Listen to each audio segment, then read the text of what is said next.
Bonjour. Ah, super. Vous commencez à arriver. Bonjour, bonjour Sabrina. Bonjour Horizon pluriel, mais je ne connais pas ton prénom. Merci de me faire ces petits coucous. Alors aujourd'hui, je vais faire un live sur les besoins et notamment les besoins spécifiques des personnes atypiques. Je vais attendre de voir un tout petit peu si plus de monde arrive. Ça peut prendre un peu de temps.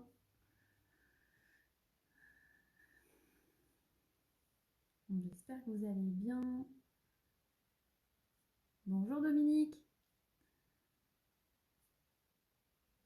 Bon bah bonjour Audrey. Merci d'être là en tout cas. Bon donc aujourd'hui je voulais faire ce live sur les besoins. Ça me semble pertinent quand on fait du développement personnel un peu de connaître ses besoins, de les comprendre. Et puis j'avais envie de commencer en parlant de la responsabilité par rapport à ses besoins. Pour l'anecdote, moi j'ai vraiment une révélation par rapport à mes besoins le jour où ma psy m'a fait comprendre que attendre comme ça que mes besoins soient remplis par les autres. Ok Audrey, pas de souci. Hello.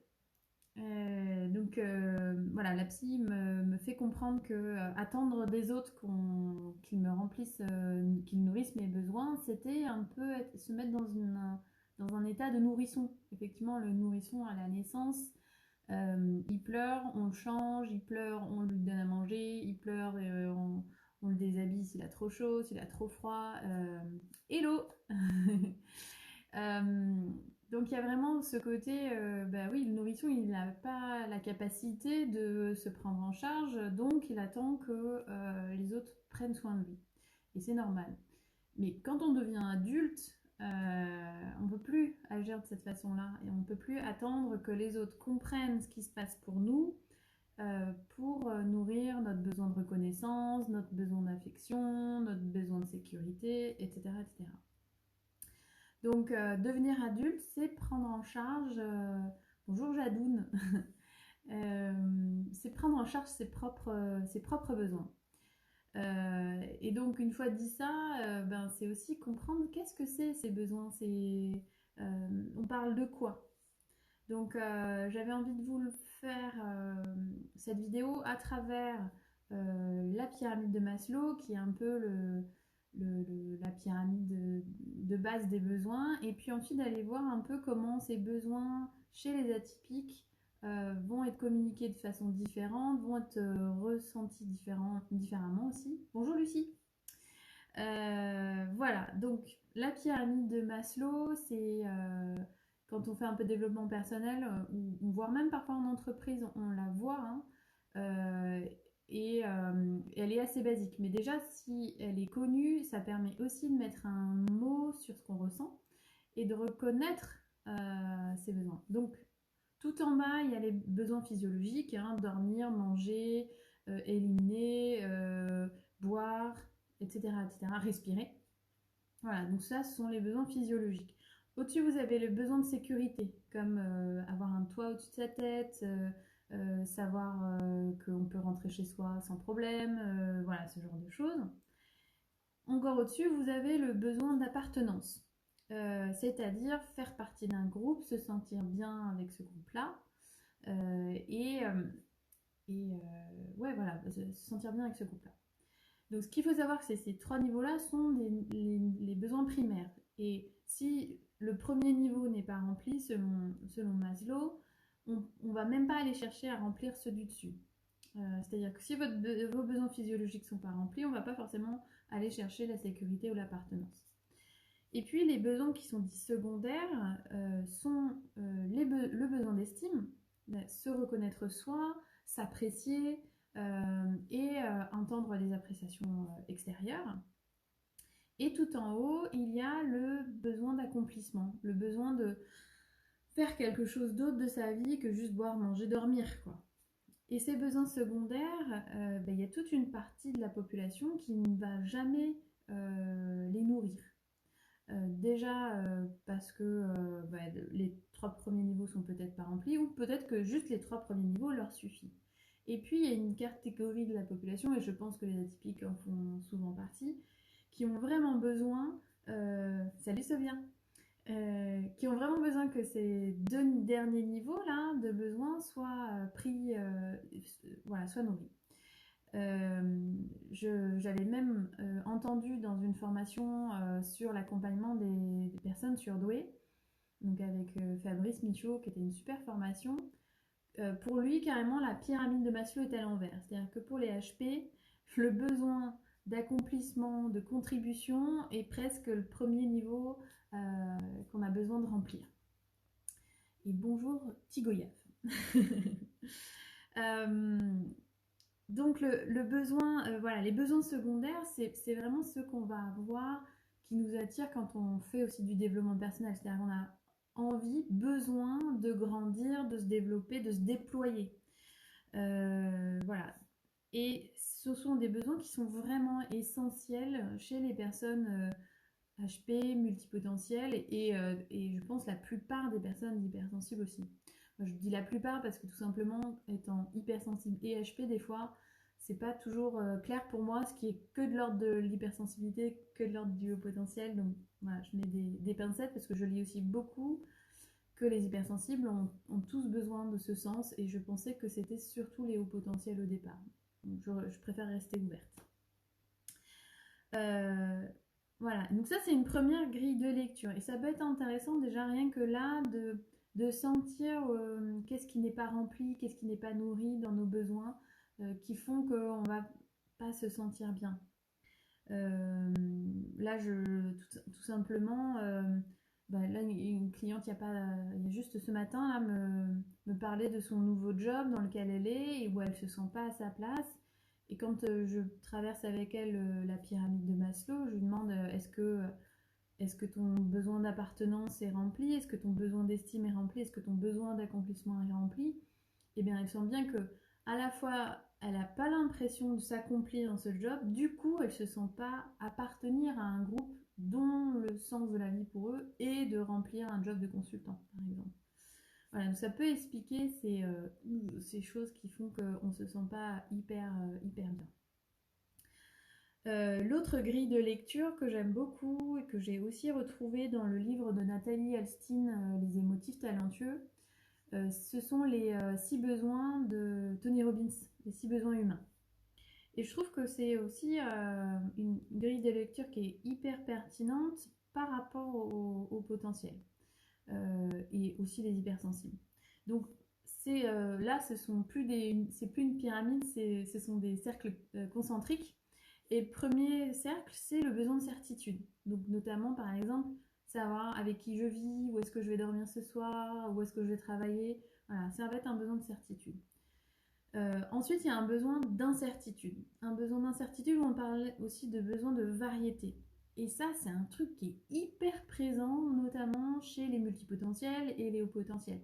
Il y a ce besoin d'aller traverser des défis, de trouver des challenges, de rencontrer de la nouveauté.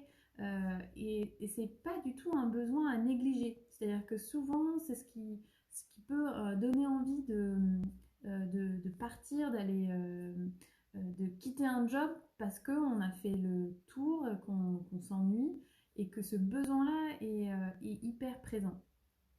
Donc c'est une recherche de prise de risque, notamment. Bonjour, et je ne sais pas, 78 Delphine. Ah oui, ça doit être Delphine.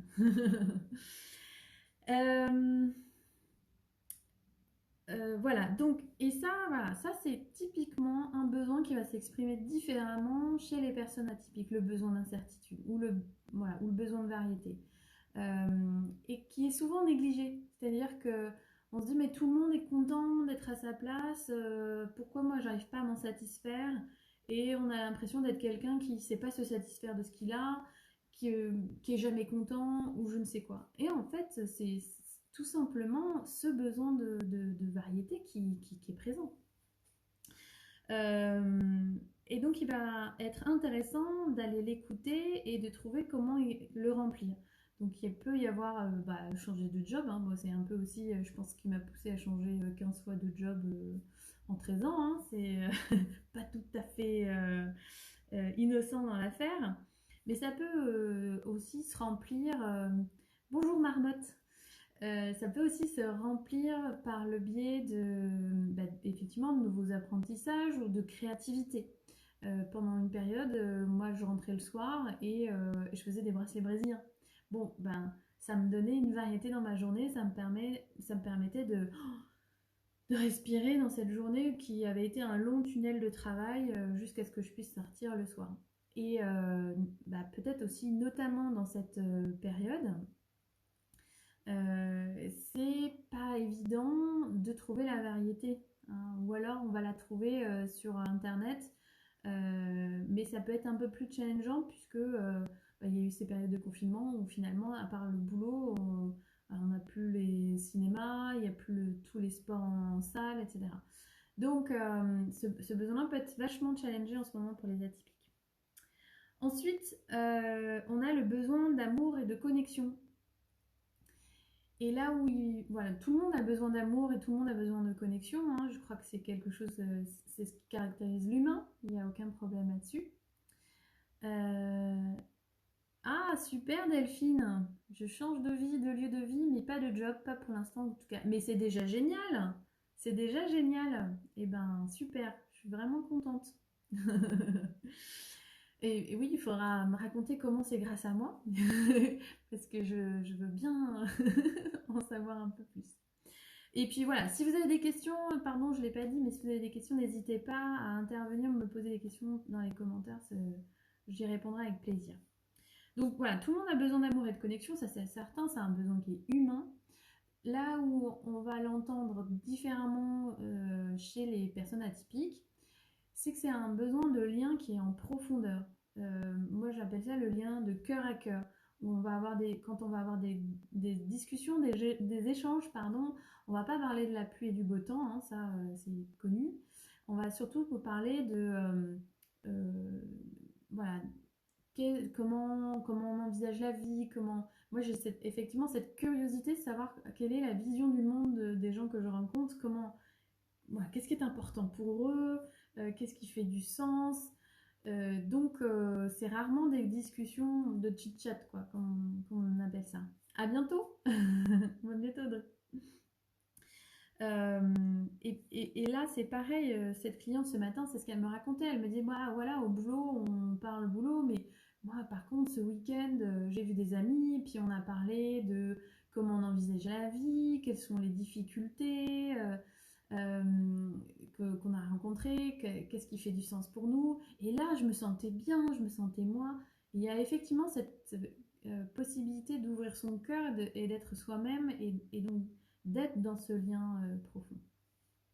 Et on peut aussi repérer assez facilement des personnes atypiques quand on les rencontre parce qu'elles vont très facilement, bonjour Fanny, elles vont très facilement à ce niveau-là de la relation.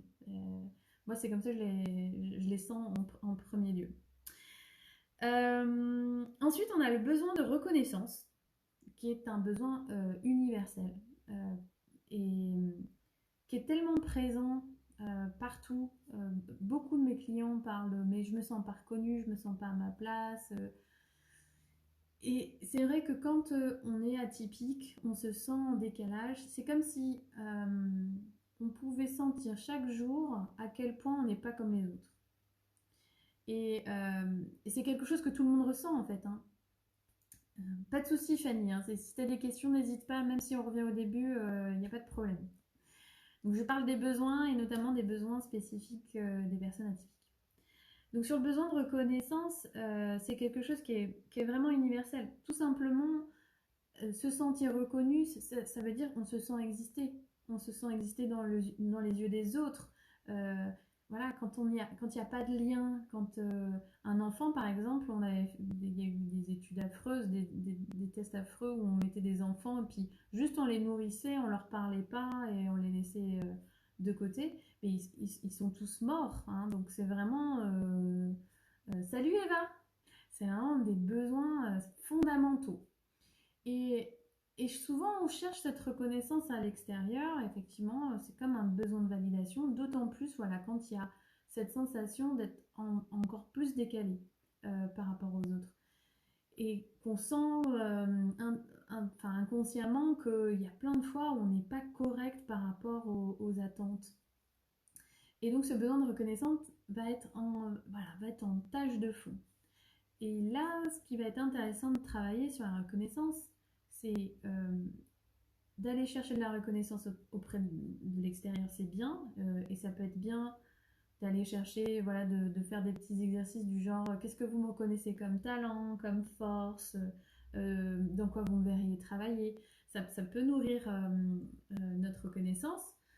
Le truc, c'est que si on n'est pas prêt à recevoir, si on n'est pas ouvert à entendre qu'on est aimable, hein, parce que c'est souvent le truc, mais ça va nous glisser dessus. Et souvent, toutes les problématiques autour de la reconnaissance, comme qui peuvent aller jusqu'au... Salut Chloé!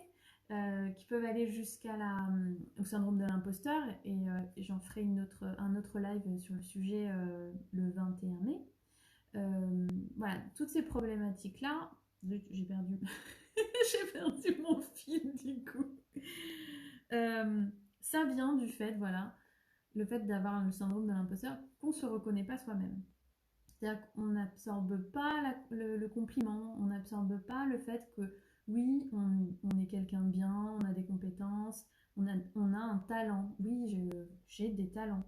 C'est-à-dire que la première chose qu'on va faire, c'est de dire ouais, non, mais j'ai eu de la chance, ou non, mais c'est parce qu'il est gentil qu'il me dit ça. Voilà, ça, c'est des moyens de ne pas se reconnaître. Donc, travailler sur son besoin de reconnaissance, ça va être d'abord de s'accepter soi en tant qu'atypique, par exemple, c'est-à-dire accepter le fait que, moi par exemple, ça a été d'accepter le fait que non, j'étais pas faite pour bosser 5 jours par semaine toute l'année chez le même client, voilà, avec ce rythme hyper linéaire. Moi, je sais maintenant que j'ai un rythme sinusoïdal. Et que j'ai besoin d'accepter ça, que j'ai besoin de variété justement. Donc voilà, donc, reconnaître mes différences, arrêter de lutter contre, ça permet aussi de reconstruire une image de soi plus positive et du coup de se donner de la reconnaissance. Ensuite, nous avons le besoin de croissance. Ça, c'est un besoin chez les atypiques qui est vraiment particulier. On peut retrouver du coup le besoin d'accomplissement qu'on voyait aussi dans la pyramide de Maslow, dont je parlais au début. Et donc, ce besoin de croissance, c'est un besoin d'évoluer, de grandir, de se déployer. Et c'est là où, chez les atypiques, il va être beaucoup répondu par les besoins d'apprentissage, notamment chez les personnes au potentiel et multipotentielles. Un gros besoin d'apprendre toujours des nouveaux sujets, de s'investir. C'est pas envisageable de rester là où on est. J'ai même des clients qui disaient, mais après, c'est des croyances familiales, hein, que stagner, c'est reculer. C'est super dur, quoi. Voilà. Et donc là, encore une fois, ça va être important en tant qu'atypique d'y mettre des mots, d'y mettre de la lumière. Parce que c'est pas juste une lubie, hein, voilà. C'est ça aussi que j'ai envie de transmettre en parlant des besoins, c'est que c'est pas une lubie, ce sont des besoins qu'on a besoin de nourrir. Si on les nourrit pas, on ne sera jamais bien. Et puis le dernier qui est au centre, donc c'est le besoin de contribution. Et ça, vous allez l'entendre chez toutes les personnes qui font du développement personnel. Il y a ce besoin à un moment donné de contribuer à un meilleur monde. Petite, c'est souvent présent depuis longtemps, hein, chez les personnes atypiques notamment. Petite, je me souviens encore m'être dit vite, il faut que je grandisse, il faut que j'arrive vite à être adulte parce que sinon ils auront découvert tout ce qu'il y a à découvrir en sciences. Je ne pourrais plus contribuer à découvrir des choses et des remèdes incroyables. Fanny, j'accepte mon besoin d'apprendre. Avant, je pensais que c'était des lubies. Voilà, ouais. Eh ben non, ce ne sont pas des lubies, exactement. Et puis en plus, c'est très constructif. De toute façon, c'est quelque chose qui nous vient de l'intérieur. Hein. C'est pas vraiment négociable en fait. Plus on lutte contre et plus ça devient douloureux, inconfortable en fait à l'intérieur. C'est quand on nourrit nos besoins que les choses se fluidifient ou tout devient plus doux. Donc sur la contribution, voilà, c'est vraiment dans le modèle des besoins humains de Tony Robbins, c'est le besoin qui est central et qui va faire qu'on va y répondre ensuite. Si on y répond ensuite, tout va en découler. C'est-à-dire que vraiment, si je contribue enfin au monde, je vais du coup sentir que je me déploie. Hein, donc ça va répondre aux besoins de croissance. Je vais avoir de la reconnaissance parce que ce que je fais est important, les gens me le disent. Oh, ben voilà, l'amour et la connexion vont venir. Enfin voilà, tout va se lier. Bonjour Isa. Voilà ce que je voulais dire sur les besoins. Est-ce que jusque-là, vous avez des questions sur les différents besoins et comment finalement, ils apparaissent différemment un peu chez les atypiques? Non, pas particulièrement. Là où on peut se poser la question, c'est comment peut-on reconnaître nos besoins en fait? Qu'est-ce qui fait que... Est-ce qu'on doit tous y répondre d'un coup d'ailleurs? On va reconnaître nos besoins parce que tout simplement, ce sont nos émotions qui nous informent dessus. Par exemple, la colère est une émotion qui vient dire qu'un de nos besoins n'est pas rempli. Tout simplement, je sais pas moi, le soir, vos enfants se relèvent pour la 10e fois. À un moment donné, vous vous mettez en colère. Quel est le besoin? Voilà. Est-ce que c'est un besoin de calme, un besoin de repos, un besoin, je sais pas moi, de pouvoir finir de regarder votre film ou de pouvoir finir de faire ce que vous êtes en train de faire? Ah bah merci Delphine, si tu trouves ça réconfortant, tant mieux. Donc la clé, effectivement, pour comprendre ses besoins et trouver comment le nourrir, déjà c'est de reconnaître que vos besoins, ils sont importants, voire plus importants que de remplir ceux des autres, hein, parce que quand on est empathique, souvent on a cette tendance à sentir les besoins des autres, à avoir sorti nos antennes vers l'extérieur et donc on va remplir le besoin des autres, mais c'est aussi une excellente stratégie pour pas entendre ce qui se passe à l'intérieur parce que c'est inconfortable hein, quand on ne remplit pas nos besoins à l'intérieur, c'est pas jojo quoi. Mais oui Delphine, tu n'es pas seule, on n'est pas seul, on vit tous des choses équivalentes, hein. C'est assez fou. Hein. Enfin voilà, longtemps j'ai cru que j'étais seule à vivre ce que je vivais et puis jusqu'à ce que je connecte avec mes besoins, mes émotions, mes particularités, que je les assume. Et là, j'ai commencé à voir que plein de monde vivait ça de la même manière que moi, qu'il y avait des gens qui le vivaient comme ça. Bonjour Val. Donc oui, vos besoins sont, voire même, salut Hélène, sont même plus importants que ceux des autres. Parce que si vous ne répondez pas à vos besoins, vous n'allez pas non plus pouvoir donner. On ne boit pas un puits qui est vide. Donc d'abord remplissez votre puits en nourrissant vos besoins. Ensuite, vous pourrez donner à l'extérieur.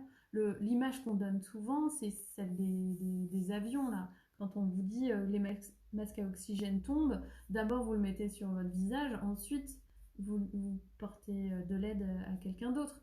Mais si vous n'avez pas d'oxygène, vous allez tomber dans les vagues, vous allez aider personne en fait. Donc oui, d'abord soi. Et ce n'est pas égoïste, en fait, c'est élémentaire. Et je pense que pour beaucoup, la souffrance vient du fait qu'on ne prend pas soin de son besoin. Et du coup, voilà, les émotions sont là, la colère nous envahit, et on va reporter cette colère sur les autres, on va faire presque souffrir les autres de notre manque de besoins nourris. Fanny, moi c'est le contraire, je pensais que tout le monde était comme moi, mais non en fait. Oui, alors ça aussi, on se dit, c'est un peu le double paradoxe. On se dit, mais que tout le monde doit penser comme moi, donc tout le monde doit prendre soin des autres. Mais alors pourquoi personne vient m'aider? Enfin, c'est un peu le... mais en fait, oui, on ne pense pas tous de la même manière, effectivement. Et c'est aussi pour ça que les besoins des atypiques sont spécifiques. Donc voilà, écouter vos émotions va vous permettre d'aller voir ce qui se trame à l'intérieur de vous. Euh, Par exemple, la tristesse, ça peut être un besoin de se retrouver seul, de prendre soin de soi. La peur, voilà, il y a un danger, il y a un besoin de sécurité, d'être rassuré. Comment vous pouvez vous apporter ça? Vous n'avez pas forcément besoin toujours de quelqu'un extérieur pour remplir vos besoins. Parfois, oui.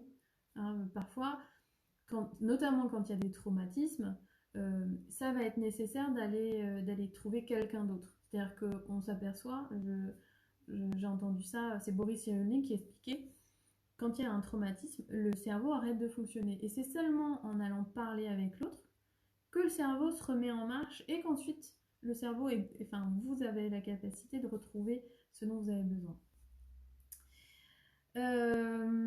Voilà un peu pour les besoins. Le but c'était de faire un topo assez rapide sur ça. C'est quelque chose qu'on travaille énormément en coaching en général. Pour moi, c'est vraiment à chaque fois, voilà, on va parler de qu'est-ce qui se passe, quelles sont les émotions, quelles sont les croyances qui sont autour. Et au final, du coup, vous avez besoin de quoi, hein? Une fois qu'on a enlevé toute la brume qui fait qu'on est confus par rapport à la situation, on peut revenir à l'essentiel, c'est là, qu'est-ce qui se passe pour toi et de quoi tu as besoin. Donc, si c'est quelque chose dont vous avez besoin d'aide pour mieux vous comprendre, mieux comprendre vos émotions, vos besoins, c'est quelque chose que j'adore travailler en coaching. Et là, moi, je le fais en coaching individuel, mais maintenant, je le fais aussi avec le coaching en groupe. Et ce qui peut être assez génial en groupe, c'est que justement, parfois, on ne voit pas ce qui se passe pour nous, on le voit pour l'autre. Et c'est par cet effet de miroir qu'on va réussir à grandir. Est-ce que vous avez d'autres questions sur les besoins?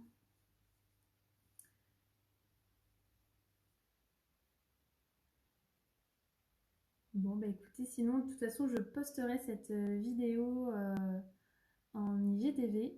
Hello! Je presque fini ce live donc, sur les besoins. Euh, donc, si vous avez une question, je serais ravie d'y répondre. Et puis, sinon, j'aurai certainement l'occasion d'en reparler. Je crois que j'ai déjà fait un article sur les besoins différents des atypiques. Mais voilà, s'il faut retenir quelque chose, c'est que ce besoin d'apprentissage, ce n'est pas une lubie. Le besoin de reconnaissance, ce n'est pas un puissant fond. C'est-à-dire que commencer par se reconnaître soi, ça va aussi vous permettre de guérir ce besoin permanent de reconnaissance, de guérir aussi le syndrome de l'imposteur. Voilà un peu pour l'essentiel sur les besoins. Et bien écoutez, je vous souhaite une très bonne après-midi et puis je pense que le prochain live ce sera sur le syndrome de l'imposteur le vendredi 21 mai. Voilà, je vous dis à très bientôt. Bon après-midi. Ciao.